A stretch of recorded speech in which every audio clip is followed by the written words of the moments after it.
Magandang gabi po, Luzon, Visayas at Mindanao. Sinibak ang hepe ng Task Force Tugis na si Senior Superintendent Conrado Capa ang nanguna sa paghuli sa itinuturing na utak ng housing scam na si Delphine Lee. Paliwanag ni PNP Chief Alan Purisima. Promotion daw ito, pero iba ang tingin ni Capa. Nakatutok si Mark Salazar. Pinakamainit na tanong ang unang sinagot ni PNP Chief Alan Purisima.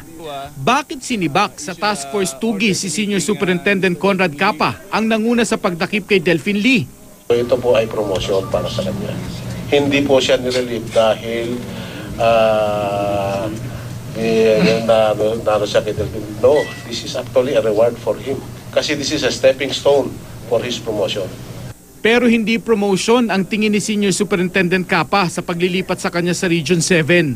I will be Deputy Regional Director for Operations. That's number 3 sa region, okay? Opo. So bilang number 3, maghihintay pa ako ng ilang panahon. Kung mababakante yung number 2, saka pa lang ako magiging general. The whole time, maghihintay muna ako. Opo. So hindi ako mapopromote agad. Kung gusto na ako mapromote, may bakante dito. Susundin naman daw ni Capa ang utos ng mga mas nakakataas sa kanya. Pero aminado siyang nabigla siya sa mga pangyayari, lalo pat itinuturing na malaking isda, ika nga si Delphine Lee. Hinahanap ng NBI yan, hinahanap ng CIDG, buong PNP, hinahanap hindi nila nakuha yan. Ako nakakuha dyan. Opo. So, At kahapon, panalo pa ako sa Supreme Court. Sinasabi ng Supreme Court, tama ang arresting officer. Tama ako. Kung hindi ko nahuli si Delphine Lee, wala ko nahuli. Ako masisira. Papupulaan ako. Pero ngayong nahuli ko, I will take credit for this. Tanungin natin si Colonel Capa kung gusto niyang bumalik sa Task Force Tugis, ibabalik mo siya.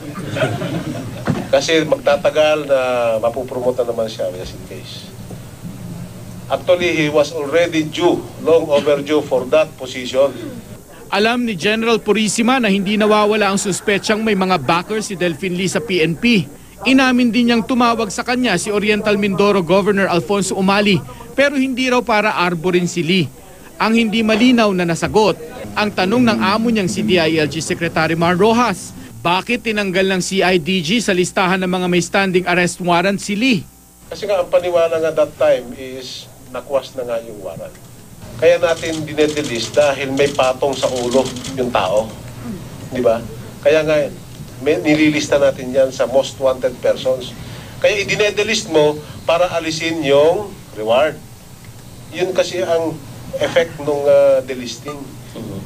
So, ibig sabihin, kung may warrant of arrest siya, existing pa rin yung warrant of arrest. Sa bandang huli, nilinaw ni Purisima na hindi opisyal ang pagkakadilis kay Lee bilang top 5 most wanted dahil hindi ito umabot sa approval ng opisina ni Secretary Rojas. Pakiusap na lang niya sa media. Mas bigyan ng pansin na Big 4 na lang ang nasa most wanted persons ng PNP dahil nasa kulungan na si Delphine Lee. Mark Salazar, nakatutok, 24 oras.